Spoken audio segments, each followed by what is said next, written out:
సహాయం చేయకుండా తప్పించుకునే పిల్లలు జీవితంలో పెద్ద పెద్ద బాధ్యతలు వచ్చినప్పుడు ఎక్కువగా కష్టపడతారు. ఎందుకమ్మా? చూడు, నేను నిన్ను చేయమని చెప్పే ఈ పనులు జస్ట్ పనులు కావు, అవి నీ జీవితాన్ని స్లోలీ షేప్ చేస్తున్నాయి. అదెలా అమ్మా?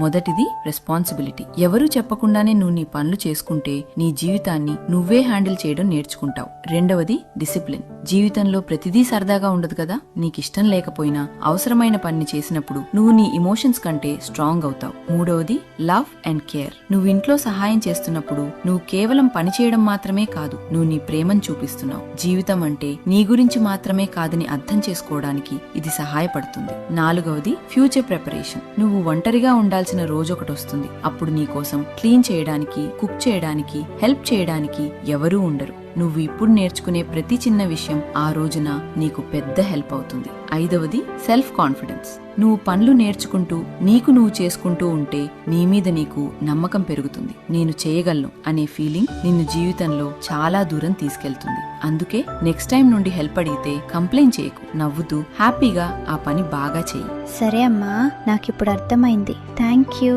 ఆల్వేస్ రిమెంబర్, చిన్న అలవాట్లు పెద్ద జీవితాన్ని నిర్మిస్తాయి.